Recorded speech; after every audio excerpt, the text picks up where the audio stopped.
Harjas TV ਦੇਖ ਰਹੇ ਸਾਰੇ ਦਰਸ਼ਕਾਂ ਦਾ ਮੈਂ ਵਿਸ਼ਾਨੀ ਭਾਰਦਵਾਜ ਪ੍ਰੋਗਰਾਮ ਵਿਚਾਰ ਚਰਚਾ ਦੇ ਵਿੱਚ ਨਿੱਘਾ ਸਵਾਗਤ ਕਰਦੀ ਹਾਂ। ਅੱਜ ਆਪਾਂ ਗੱਲਬਾਤ ਕਰਾਂਗੇ ਮੇਰੇ ਸਾਥੀ ਹਰਵਿੰਦਰ ਜੀ ਦੇ ਨਾਲ ਰਿਸ਼ਤਿਆਂ ਨੂੰ ਲੈ ਕੇ। ਰਿਸ਼ਤਿਆਂ ਦੇ ਵਿੱਚ ਬਹੁਤ ਫਿੱਕ ਪੈ ਰਹੀ ਆ, ਕਿਤੇ ਨਾ ਕਿਤੇ ਰਿਸ਼ਤੇ ਗੂੜੇ ਵੀ ਆ, ਪਰ ਲੇਕਿਨ ਪਿਛਲੇ ਜ਼ਮਾਨੇ ਦੇ ਵਿੱਚ ਜਾਂ ਕਹਿ ਲਓ ਕੁਝ ਚਿਰ ਪਹਿਲਾਂ ਰਿਸ਼ਤਿਆਂ ਦਾ ਕੀ ਹਾਲ ਸੀਗਾ ਤੇ ਹੁਣ ਉਹ ਕਿਸ ਤਰ੍ਹਾਂ ਮੋਡੀਫਾਈ ਹੋ ਰਹੇ ਨੇ ਜਾਂ ਆਪਣੇ ਆਪ ਨੂੰ ਮਾਡਰਨ ਕਹਿ ਕੇ ਕਿਸ ਤਰ੍ਹਾਂ ਅਸਲੀ ਜਿਹੜਾ ਪਿਆਰ ਆ ਅਸਲੀਅਤ ਤੋਂ ਕਿੱਦਾਂ ਭੱਜਦੇ ਜਾ ਰਹੇ ਨੇ, ਉਸ ਦੇ ਬਾਰੇ ਆਪਾਂ ਗੱਲਬਾਤ ਕਰਾਂਗੇ। ਸਭ ਤੋਂ ਪਹਿਲਾਂ ਸਵਾਗਤ ਕਰਦੀ ਹਾਂ ਤੁਹਾਡਾ ਤੇ ਹਰਵਿੰਦਰ ਜੀ, ਬਹੁਤ-ਬਹੁਤ ਸਵਾਗਤ ਹੈ ਤੁਹਾਡਾ ਵਿਚਾਰ ਚਰਚਾ ਪ੍ਰੋਗਰਾਮ ਦੇ। ਧੰਨਵਾਦ ਵਿਸ਼ਾਨੀ ਜੀ, ਤੁਹਾਡਾ ਵੀ ਬਹੁਤ-ਬਹੁਤ ਸਵਾਗਤ ਹੈ ਜੀ ਵਿਚਾਰ ਚਰਚਾ ਪ੍ਰੋਗਰਾਮ ਦੇ ਵਿੱਚ। ਦੇਖੋ ਵਿਸ਼ਾਨੀ ਜੀ, ਇੱਦਾਂ ਹੈਗਾ, ਸਮੇਂ ਦੀ ਮਾਰ ਨਹੀਂ ਆਪਾਂ ਕਹਿ ਸਕਦੇ ਇਹਨੂੰ। ਅਸਲ 'ਚ ਟਾਈਮ ਚੇਂਜ ਹੋ ਰਿਹਾ, ਇਹ ਸਮੇਂ ਦਾ ਚੇਂਜ ਹੋਣਾ ਸਮੇਂ ਦੀ ਮਾਰ ਨਹੀਂ ਹੁੰਦੀ। ਠੀਕ ਹੈ, ਪਹਿਲਾਂ ਯੂਨਾਈਟਿਡ ਫੈਮਲੀਜ਼ ਸੀਗੀਆਂ, ਸਾਰੇ ਪਰਿਵਾਰ, ਚਾਚੇ ਤਾਏ ਹੈ ਨਾ, ਉਹ ਸਾਰੇ ਇਕੱਠੇ ਰਹਿੰਦੇ ਹੁੰਦੇ ਸੀਗੇ। ਅਤੇ ਲੇਕਿਨ ਹੌਲੀ ਫੈਮਲੀਜ਼ ਜਿਹੜੀਆਂ ਸੀ ਉਹ ਨਿਊਕਲੀਅਰ ਹੋ ਗਈਆਂ, ਛੋਟੇ ਪਰਿਵਾਰ ਬਣਾਉਣ ਲੱਗ ਪਏ, ਵਿਆਹ ਕਰਵਾਇਆ, 4 ਭਰਾਵਾਂ ਨੇ ਘਰ ਵਸਾਇਆ ਔਰ ਚਾਰੇ ਦੇ ਚਾਰੇ ਅਲੱਗ ਹੋ ਕੇ ਆਪਣਾ ਘਰ ਦੇ ਵਿੱਚ ਰਹਿਣ ਲੱਗ ਗਏ। ਉਹਦੇ ਵਿੱਚ ਰਿਸ਼ਤਿਆਂ ਦੇ ਵਿੱਚ ਜਿਹੜਾ ਸੀਗਾ ਉਹ ਖੜੋਤ ਆ ਗਈ। ਉਸ ਤੋਂ ਬਾਅਦ ਰਿਸ਼ਤਿਆਂ ਦੇ ਵਿੱਚ ਸਭ ਤੋਂ ਵੱਡਾ ਜਿਹੜਾ ਨੁਕਸਾਨ ਕੀਤਾ ਉਹ ਜਿਹੜਾ ਆਬਾਦੀ ਨੂੰ ਕੰਟਰੋਲ ਕਰਨ ਵਾਲਾ ਜਿਹੜਾ ਸਿਸਟਮ ਸੀਗਾ ਕਿ ਬੱਚੇ 2 ਹੀ ਕਾਫੀ, ਹੋਰ ਤੋਂ ਮਾਫੀ, ਹੈ ਨਾ, ਜਾਂ ਫਿਰ ਵੀ 2 ਆਵਰਸ 2, ਹਮ 2 ਹਮਾਰੇ 2, ਇੱਦਾਂ ਦੇ ਸਲੋਗਨ ਜਿਹੜੇ ਸੀਗੇ ਉਹ ਚਲਾਏ ਗਏ। ਉਹਦੇ ਨਾਲ ਵੀ ਰਿਸ਼ਤੇ ਜਿਹੜੇ ਸੀ ਉਹ ਟੁੱਟ ਗਏ। ਹੁਣ ਇੱਕ ਪਰਿਵਾਰ ਦੇ ਵਿੱਚ 1 ਜਾਂ 2 ਹੀ ਬੱਚੇ ਨੇ, ਠੀਕ ਹੈ। ਹੁਣ ਜੇ ਦੋਨੋਂ ਹੀ ਮੁੰਡੇ ਨੇ ਤੇ ਇੱਕ ਤਾਇਆ ਬਣ ਜੂਗਾ, ਇੱਕ ਚਾਚਾ ਬਣ ਜੂਗਾ, ਭੂਆ ਦਾ ਰਿਸ਼ਤਾ ਖਤਮ ਹੋ ਗਿਆ, ਠੀਕ ਹੈ।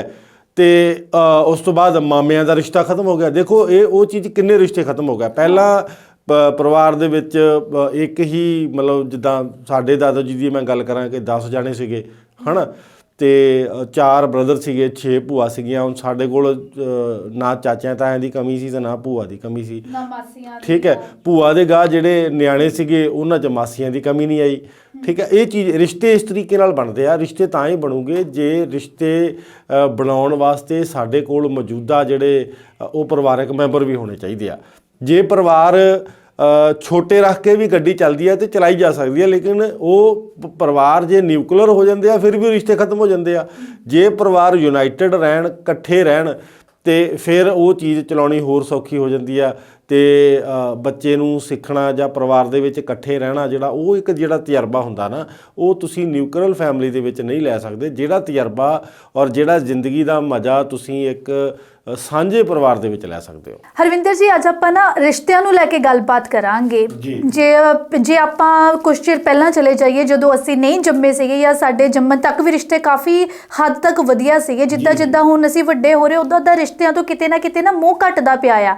ਪਹਿਲਾਂ ਲੋਕਾਂ ਨੂੰ ਤਾਏ, ਚਾਚੇ, ਮਾਮੇ, ਦਾਦੀ, ਪੜਦਾਦਿਆਂ ਤੱਕ ਦੇ ਨਾਂ ਯਾਦ ਹੁੰਦੇ ਸੀਗੇ। ਅੱਜ ਕੱਲ੍ਹ ਬਸ ਦਾਦਾ ਦਾਦੀ ਦੇ ਵੀ ਕਈਆਂ ਨੂੰ ਨਾਮ ਨਹੀਂ ਯਾਦ ਹੁੰਦੇ ਹੈਗੇ, ਕਿਉਂਕਿ ਪਰਸਨਲ ਫੈਮਲੀਜ਼ ਰਹਿਣ ਲੱਗ ਗਈਆਂ। ਇਹਦੇ ਪਿੱਛੇ ਕੀ ਮਨਮੁਟਾਵ ਆ ਜਾਂ ਫਿਰ ਸਮੇਂ ਦੀ ਜਿਹੜੀ ਮਾਰ ਉਹੀ ਇਹੋ ਜਿਹੀ ਪਈ ਆ ਕਿ ਲੋਕ ਦੂਰ ਹੋਣਾ ਪਸੰਦ ਕਰਦੇ ਨੇ?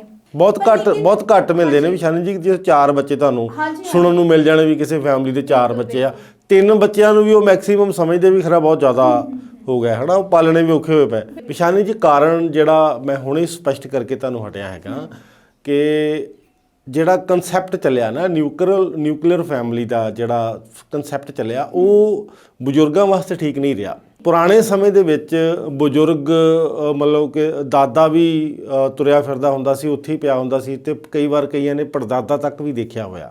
ਹਰਵਿੰਦਰ ਜੀ, ਚਲੋ ਇਹ ਤਾਂ ਅਲੱਗ ਗੱਲ ਹੋ ਗਈ ਨਾ, ਪਾਪੂਲੇਸ਼ਨ ਨੂੰ ਕੰਟਰੋਲ ਕਰਨਾ ਵੀ ਜ਼ਰੂਰੀ ਸੀਗਾ ਅਤੇ ਉਹਦੇ ਲਈ ਆਪਾਂ ਮਤਲਬ ਕਿ ਜਿਹੜੀ ਬੱਚੇ ਆ ਘੱਟ ਲੋਕੀ ਪੈਦਾ ਕਰਦੇ ਆ ਨਾ। ਪਹਿਲਾਂ 10-10, 12-12 ਹੁੰਦੇ ਸੀਗੇ ਅਤੇ ਹੁਣ 2 ਹੁੰਦੇ ਆ, ਮੈਕਸੀਮਮ 3 ਹੋ ਜਾਂਦੇ, ਇਸ ਤੋਂ ਜ਼ਿਆਦਾ ਨਹੀਂ ਕੋਈ ਕਰਦਾ ਹੈਗਾ।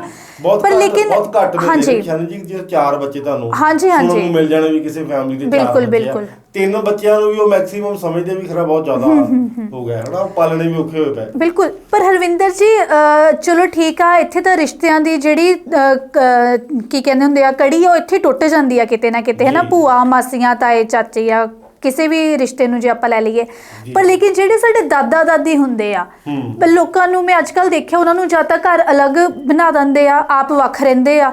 ਇਸ ਤੋਂ ਇਲਾਵਾ ਕਈ ਜਿਹੜੇ ਓਲਡ ਏਜ ਹੋਮਸ ਆ ਨਾ, ਵਰਿੱਧ ਆਸ਼ਰਮ ਆ, ਉੱਥੇ ਬਜ਼ੁਰਗਾਂ ਨੂੰ ਛੱਡ ਆਉਂਦੇ ਆ। ਇਹਨਾਂ ਦੇ ਮਤਲਬ ਕੀ ਕਾਰਨ ਰਹੇ ਹੋਣਗੇ ਪਿੱਛੇ? ਉਹ ਪੁਰਾਣੇ ਲੋਕਾਂ ਦੇ ਵਿੱਚ ਨਾ ਸਹਿਣ ਸ਼ਕਤੀ ਬਹੁਤ ਜ਼ਿਆਦਾ ਸੀ। ਉਹ ਹਰੇਕ ਚੀਜ਼ ਨੂੰ ਸਹਿਣ ਕਰਦੇ ਸੀਗੇ, ਉਸ ਤੋਂ ਬਾਅਦ ਵਿੱਚ ਉਹਨਾਂ ਦੇ ਵਿੱਚ ਇਕੱਠੇ ਰਹਿਣ ਦਾ ਜਜ਼ਬਾ ਬਹੁਤ ਜ਼ਿਆਦਾ ਸੀਗਾ। ਉਹਦੇ ਪਿੱਛੇ ਕਾਰਨ ਕੀ ਸੀਗਾ, ਮੈਨੂੰ ਜੋ ਲੱਗਦਾ ਹੈਗਾ ਕਿ ਅੱਜ ਦੇ ਸਮੇਂ ਦੇ ਵਿੱਚ ਜਿੰਨਾ ਅਸੀਂ ਆਧੁਨਿਕ ਦੌਰ ਵੱਲ ਵਧੇ ਹਾਂ, ਜਿੰਨਾ ਅਸੀਂ ਮਸ਼ੀਨੀ ਯੁੱਗ ਵੱਲ ਵਧੇ ਹਾਂ, ਉਹਨਾਂ ਸਾਡਾ ਰਿਸ਼ਤਿਆਂ ਦੇ ਨਾਲੋਂ ਟੁੱਟਣਾ ਜਿਹੜਾ ਸੀਗਾ ਉਹ ਵੱਧ ਗਿਆ। ਪਹਿਲਾਂ ਪਰਿਵਾਰ ਜੇ ਖੇਤੀ ਕਰਦਾ ਸੀਗਾ ਤੇ ਉਹਨੂੰ ਪਤਾ ਸੀਗਾ ਕਿ ਖੇਤੀ ਕਰਨ ਵਾਸਤੇ ਬਲਦ ਹੁੰਦੇ ਸੀਗੇ, ਠੀਕ ਹੈ। ਉਸ ਤੋਂ ਬਾਅਦ ਇੱਕ ਪਿੱਛੇ ਜਿਹੜੀਆਂ ਔਰਤਾਂ ਹੁੰਦੀਆਂ ਸੀਗੀਆਂ ਉਹ ਭੱਤਾ ਲੈ ਕੇ ਜਾਂਦੀਆਂ ਸੀ। ਬੱਚੇ ਜਿਹੜੇ ਸੀ ਉਹ ਖੇਤਾਂ 'ਚ ਜਾਂਦੇ ਹੁੰਦੇ ਸੀ, ਉਹਨਾਂ ਨੇ ਘੁੰਮਣ ਜਾਣਾ, ਉੱਥੇ ਖੇਡਣ ਜਾਣਾ, ਮਸਤੀ ਕਰਨ ਜਾਣੀ, ਹੈ ਨਾ। ਅਤੇ ਉਸ ਤੋਂ ਬਾਅਦ ਬਲਦਾਂ ਦੀ ਕੇਅਰ ਕਰਨ ਵਾਸਤੇ ਵੀ ਬੱਚੇ ਬੜਾ ਰੱਖਦੇ ਸੀ। ਅੱਜ ਵੀ ਪਿੰਡਾਂ ਦੇ ਵਿੱਚ ਚਲੋ ਖੇਤੀਬਾੜੀ ਦੇ ਸੰਦ ਜਿਹੜੇ ਔਜ਼ਾਰ ਨੇ ਉਹ ਆ ਗਏ ਨੇ, ਬੜੇ ਆਧੁਨਿਕ ਤਰੀਕੇ ਵਾਲੇ ਆ ਗਏ, ਲੇਕਿਨ ਜਿਹੜਾ ਪਸ਼ੂਆਂ ਨੂੰ ਪਾਲਣ ਦਾ ਜਿਹੜਾ ਰੁਝਾਨ ਉਹ ਅੱਜ ਵੀ ਪਿੰਡਾਂ ਦੇ ਵਿੱਚ ਘਰਾਂ ਵਿੱਚ ਜਿਹੜਾ ਹੈ ਉਹ ਹੈਗਾ ਚੱਲ ਰਿਹਾ ਅਜੇ ਵੀ। ਜਿਹੜਾ ਆਪਾਂ ਓਲਡ ਏਜ ਹੋਮ ਦੀ ਗੱਲ ਕਰਦੇ ਹਾਂ ਉਹਦੇ ਪਿੱਛੇ ਇਹੀ ਕਾਰਨ ਹੈਗਾ ਕਿ ਜਿਹੜੀਆਂ ਫੈਮਿਲੀਜ਼ ਜਿਹੜੀਆਂ ਸੀ ਉਹ ਨਿਊਕਲੀਅਰ ਫੈਮਿਲੀ ਵੱਲ ਵਧਣ ਵੱਲ ਤੁਰੀਆਂ ਅਤੇ ਉਹਨਾਂ ਨੇ ਆਪਣੇ ਬਜ਼ੁਰਗਾਂ ਨੂੰ ਪਿੱਛੇ ਛੱਡ ਦਿੱਤਾ। ਔਰ ਇਹ ਠੀਕ ਨਹੀਂ ਹੈਗਾ, ਔਰ ਇਹ ਟਰੈਂਡ ਅੱਗੇ ਵਾਲੇ ਸਮੇਂ ਦੇ ਵਿੱਚ ਜਾ ਕੇ ਹੋਰ ਵੀ ਜ਼ਿਆਦਾ ਨੁਕਸਾਨਦਾਇਕ ਹੈਗਾ ਆ, ਅਤੇ ਉਹਦਾ ਖਮਿਆਜਾ ਵੀ ਜਿਹੜਾ ਹੈਗਾ ਉਹ ਆਉਣ ਵਾਲੀਆਂ ਪੀੜ੍ਹੀਆਂ ਨੂੰ ਭੁਗਤਣਾ ਪੈ ਸਕਦਾ। ਹਰਵਿੰਦਰ ਜੀ, ਕਿਤੇ ਨਾ ਕਿਤੇ ਤੁਹਾਨੂੰ ਇਹ ਨਹੀਂ ਲੱਗਦਾ ਹੈਗਾ ਕਿ ਇਸ ਚੀਜ਼ ਦਾ ਸਾਡੀ ਹੈਲਥ ਦੇ ਉੱਤੇ, ਸਾਡੇ ਸਰੀਰ 'ਤੇ ਵੀ ਬਹੁਤ ਜ਼ਿਆਦਾ ਗਹਿਰਾ ਅਸਰ ਪੈਂਦਾ ਹੈ? ਕਿਉਂਕਿ ਜਿਹੜੇ ਸਾਡੇ ਬਜ਼ੁਰਗ ਹੁੰਦੇ ਸੀਗੇ, ਸਾਨੂੰ ਖਾਂਸੀ ਜ਼ੁਕਾਮ ਬੁਖਾਰ ਜਾਂ ਕੋਈ ਵੱਡੀਆਂ ਬਿਮਾਰੀਆਂ ਵਿੱਚ ਹੋ ਜਾਣ ਉਹ ਦੇਸੀ ਨੁਸਖਿਆਂ ਦੇ ਨਾਲ ਠੀਕ ਕਰ ਦਿੰਦੇ ਸੀਗੇ, ਪਰ ਲੇਕਿਨ ਅੱਜ ਕੱਲ੍ਹ ਦੀਆਂ ਜਿਹੜੀਆਂ ਫੀਮੇਲਸ ਹੋ ਗਈਆਂ ਜਾਂ ਮੇਲ ਵੀ ਹੋ ਗਏ ਨਾ, ਉਹਨਾਂ ਨੂੰ ਇਹਨਾਂ ਚੀਜ਼ਾਂ ਦੀ ਨੌਲੇਜ ਨਹੀਂ ਹੁੰਦੀ ਗੀ। ਜਿਹੜੀਆਂ ਬਾਹਰੋਂ ਅੰਗਰੇਜ਼ੀ ਦਵਾਈਆਂ ਖਾਂਦੇ ਰਹਿੰਦੇ ਆ, ਉਹ ਇੱਕ ਬਿਮਾਰੀ ਠੀਕ ਕਰਦੀਆਂ ਨਾਲ 36 ਬਿਮਾਰੀਆਂ ਹੋਰ ਲਾ ਦਿੰਦੀਆਂ ਆ। ਕਿਤੇ ਨਾ ਕਿਤੇ ਸਾਡੀ ਸਿਹਤ 'ਤੇ ਵੀ ਇਸ ਚੀਜ਼ ਦਾ ਇਫੈਕਟ ਪੈ ਰਿਹਾ ਆ। ਜ਼ਰੂਰ ਜੀ ਵਿਸ਼ਾਲੀ ਜੀ, ਦੇਖੋ ਸਿਹਤ ਦਾ ਅਸਰ ਜ਼ਰੂਰ ਪੈ ਰਿਹਾ ਇਸ ਚੀਜ਼ ਦੇ ਉੱਤੇ। ਮੈਂ ਜਿਹੜੀ ਚੀਜ਼ ਤੁਹਾਨੂੰ ਕਲੀਅਰ ਕਰਨੀ ਚਾਹੁੰਦਾ ਸੀ ਉਹੀ ਇਹੀ ਹੈਗਾ ਕਿ ਜਦੋਂ ਅਸੀਂ ਇਕੱਠੇ ਪਰਿਵਾਰ ਦੇ ਵਿੱਚ, ਤੁਸੀਂ ਕਦੇ ਵੀ ਜ਼ਿੰਦਗੀ 'ਚ ਆਪਣੇ ਘਰੇ ਇਸ ਗੱਲ ਦਾ ਤਜਰਬਾ ਕਰਕੇ ਦੇਖ ਲਿਓ ਕਿ ਜੇ ਤੁਸੀਂ ਪਰਿਵਾਰ ਤੋਂ ਬਿਨਾਂ ਇਕੱਲੇ ਬੈਠ ਕੇ ਰੋਟੀ ਖਾਂਦੇ ਹੋ ਤੁਹਾਨੂੰ ਸਵਾਦ ਨਹੀਂ ਲੱਗੇਗੀ, ਪਰ ਜੇ ਉਹੀ ਰੋਟੀ ਜਿਹੜੀ ਤੁਸੀਂ ਆਪਣੇ ਪਰਿਵਾਰ ਦੇ ਸਾਰੇ ਮੈਂਬਰਾਂ ਦੇ ਨਾਲ ਬੈਠ ਕੇ ਖਾਂਦੇ ਹੋ, ਜਿੱਥੇ ਤੁਸੀਂ 2 ਖਾਣੀ ਹੈ ਤੁਸੀਂ ਉੱਥੇ 4 ਖਾ ਜਾਓਗੇ। ਇਸ ਚੀਜ਼ ਦਾ ਸਿਹਤ ਦੇ ਉੱਤੇ ਜ਼ਰੂਰ ਅਸਰ ਪੈਂਦਾ। ਦੂਜੀ ਗੱਲ, ਜਿੱਦਾਂ ਮਾੜੀ ਮੋਟੀ ਕੋਈ ਸੱਟ ਪੇਟ ਵੀ ਲੱਗ ਜਾਣੀ ਜਾਂ ਪੇਟ ਖਰਾਬ ਹੋ ਜਾਣਾ ਜਾਂ ਕੋਈ ਹੋਰ ਖਾਂਸੀ ਬੁਖਾਰ ਜਾਂ ਕੋਈ ਇੱਦਾਂ ਦੀ ਕੋਈ ਚੀਜ਼ ਜਿਹੜੀ ਮਾੜੀ ਮੋਟੀ ਹੋ ਜਾਂਦੀ ਸੀਗੀ, ਤਾਂ ਉਹ ਪਰਿਵਾਰ ਦੇ ਵਿੱਚ ਜਿਹੜੇ ਸਾਂਝੇ ਪਰਿਵਾਰ ਦੇ ਮੈਂਬਰ ਜਿਹੜੇ ਬਜ਼ੁਰਗ ਹੁੰਦੇ ਸੀਗੇ ਉਹ ਦੇਸੀ ਨੁਕਤਿਆਂ ਦੇ ਨਾਲ ਉਹਨੂੰ ਠੀਕ ਕਰ ਦਿੰਦੇ ਹੁੰਦੇ ਸੀਗੇ। ਮੈਂ ਆਪਣੀ ਗੱਲ ਹੀ ਦੱਸ ਦਿੰਦਾ, ਮੇਰੇ ਇੱਕ ਵਾਰੀ ਬਚਪਨ ਦੇ ਵਿੱਚ ਕੁੱਤੇ ਨੇ ਮੈਨੂੰ ਕੱਟਿਆ ਸੀ ਅਤੇ ਦੰਦ ਮਾਰਿਆ, ਮੇਰੀ ਖੱਬੀ ਬਾਂਹ ਦੇ ਉੱਤੇ ਉਹਨੇ ਮੇਰੇ ਦੰਦ ਮਾਰਿਆ। ਔਰ ਉਦੋਂ ਪੁਰਾਣੇ ਸਮੇਂ 'ਚ ਇੱਕ ਟਰੈਂਡ ਚੱਲਦਾ ਹੁੰਦਾ ਸੀ ਪਿੰਡਾਂ ਦੇ ਵਿੱਚ, ਅੱਜ ਵੀ ਸ਼ਾਇਦ ਪਤਾ ਨਹੀਂ ਹੈਗਾ ਜਾਂ ਨਹੀਂ ਹੈਗਾ, ਲੇਕਿਨ ਉਦੋਂ ਸਾਡੇ ਪਿੰਡ ਦੇ ਵਿੱਚ ਇਹ ਟਰੈਂਡ ਸੀਗਾ ਕਿ ਜਿਹੜੇ ਉਹ ਕੁੱਤਾ, ਜਿਸ ਘਰ ਦਾ ਕੁੱਤਾ ਹੁੰਦਾ ਸੀਗਾ, ਉਹ ਆਪਣੇ ਘਰ ਦਾ ਉੱਥੇ ਲੂਣ ਹਲਦੀ ਮਿਰਚ ਜਿਹੜੀ ਸੀ ਉਹ ਉਹਦੇ 'ਤੇ ਲਾ ਕੇ ਅਤੇ ਨਾਲ ਉਹਨੂੰ ਬੰਨ੍ਹ ਕੇ ਦੇ ਦਿੰਦੇ ਹੁੰਦੇ ਸੀਗੇ। ਔਰ ਮੇਰੇ ਕੋਈ ਇੰਜੈਕਸ਼ਨ ਨਹੀਂ ਸੀ ਲੱਗਾ, ਕੁੱਤਾ ਘਰੇਲੂ ਸੀਗਾ, ਇੰਜੈਕਸ਼ਨ ਕੋਈ ਵੀ ਨਹੀਂ ਲੱਗਾ। ਔਰ ਉਹ ਹਲਦੀ ਮਿਰਚ ਜਿਹੜੀ ਸੀ ਉਹ ਉਸੇ ਟਾਈਮ ਇਮੀਡੀਏਟਲੀ ਬਿਨਾਂ ਦੇਰੀ ਕੀਤਿਆਂ ਉਹ ਜਿਨ੍ਹਾਂ ਦਾ ਕੁੱਤਾ ਸੀ ਉਹਨਾਂ ਦੇ ਘਰਦਿਆਂ ਨੇ ਫਟਾਫਟ ਆ ਕੇ ਮੇਰੀ ਬਾਂਹ ਦੇ ਉੱਤੇ ਬੰਨੀ ਔਰ ਮੈਨੂੰ ਘਰ ਛੱਡ ਕੇ ਆਏ। ਉਸ ਤੋਂ ਬਾਅਦ ਮੈਂ ਠੀਕ ਹੋ ਗਿਆ ਆਟੋਮੈਟਿਕਲੀ। ਥੋੜ੍ਹੇ ਜਿਹੇ ਨਿਸ਼ਾਨ ਜ਼ਰੂਰ ਹੈਗੇ ਆ, ਪਰ ਮੈਨੂੰ ਹਲਕਾ ਨਹੀਂ ਹੋਇਆ, ਕੋਈ ਵੀ ਇਸ ਤਰੀਕੇ ਨਾਲ ਕੋਈ ਬਿਮਾਰੀ ਵੀ ਨਹੀਂ ਹੋਈ। ਮੈਂ ਗੱਲ ਕਰ ਰਿਹਾ ਸੀਗਾ ਕਿ ਉਸ ਨੁਕਤੇ ਦੀ, ਔਰ ਇਹ ਨੁਕਤਾ ਬੜਾ ਪੁਰਾਣਾ ਸੀਗਾ, ਹੈ ਨਾ, ਔਰ ਇਹ ਸਦੀਆਂ ਤੋਂ ਚੱਲਦਾ ਆ ਰਿਹਾ ਸੀਗਾ, ਕਿਉਂਕਿ ਪੁਰਾਣੇ ਸਮੇਂ ਦੇ ਵਿੱਚ ਵੈਦ ਜਾਂ ਹਕੀਮ ਜਿਹੜੇ ਹੁੰਦੇ ਸੀਗੇ ਉਹ ਵਿਰਲੇ ਹੁੰਦੇ ਸੀ। ਡਾਕਟਰ ਤਾਂ ਬਹੁਤ ਦੂਰ ਦੀ ਗੱਲ ਹੈ, ਹੈ ਨਾ। ਹੁਣ ਤਾਂ ਹਰ ਚੱਪੇ ਦੇ ਉੱਤੇ ਡਾਕਟਰ, ਪਿੰਡਾਂ ਦੇ ਵਿੱਚ ਹੀ 2-2 3-3 4-4 ਡਾਕਟਰ ਬੈਠੇ ਨੇ। ਉਦੋਂ ਇਹ ਚੀਜ਼ਾਂ ਨਹੀਂ ਸੀ ਹੁੰਦੀਆਂ, ਅਤੇ ਉਦੋਂ ਲੋਕ ਇੱਦਾਂ ਦੀਆਂ ਕੋਈ ਛੋਟੀਆਂ ਮੋਟੀਆਂ ਬਿਮਾਰੀਆਂ ਦਾ ਇਲਾਜ ਕਰਨ ਵਾਸਤੇ ਘਰਾਂ ਦੇ ਵਿੱਚ ਹੀ ਜਿਹੜੇ ਨੁਕਤੇ ਹੁੰਦੇ ਸੀ ਉਹ ਲੱਭ ਲੈਂਦੇ ਹੁੰਦੇ ਸੀ।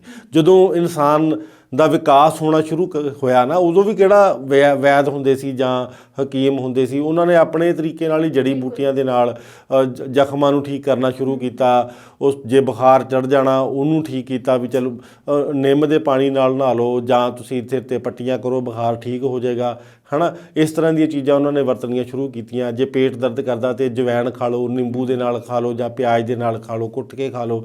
ਕੱਚੀ ਜਵੈਣ ਜਿਹੜੀ ਆ ਉਹ ਵੀ ਖਾਧੀ ਜਾ ਸਕਦੀ ਸੀ।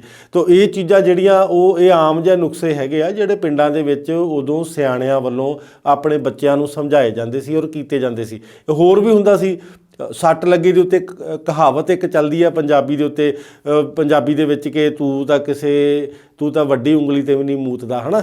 ਇਹ ਕਹਾਵਤ ਇੱਦਾਂ ਦੀ ਸੀ ਬਣੀ ਹੋਈ। ਉਦੋਂ ਲੋਕ ਜਦੋਂ ਕਿਸੇ ਦੇ ਸੱਟ ਲੱਗ ਜਾਂਦੀ ਸੀ ਨਾ, ਉਹ ਸੱਟ ਦੇ ਉੱਤੇ ਪਿਸ਼ਾਬ ਕਰ ਦਿੰਦੇ ਹੁੰਦੇ ਸੀ, ਜਿਹਦੇ ਨਾਲ ਉਹ ਐਂਟੀਸੈਪਟਿਕ ਦਾ ਕੰਮ ਕਰਦੀ ਹੁੰਦੀ ਸੀ। ਉਹ ਜਰਮਸ ਜਿਹੜੇ ਪੈਦਾ ਹੋਣੇ ਜਾਂ ਕੋਈ ਬਿਮਾਰੀ ਪੈਦਾ ਹੋਣੀ, ਉਹ ਉੱਥੇ ਉਹਨੂੰ ਠੀਕ ਕਰ ਲੈਂਦੇ ਹੁੰਦੇ ਸੀ। ਔਰ ਇਹ ਪੁਰਾਣੇ ਨੁਕਤੇ ਆ ਜੀ, ਇਹ ਸਿਆਣਿਆਂ ਦੇ ਅਜਮਾਏ ਹੋਏ ਹੁੰਦੇ ਸੀਗੇ।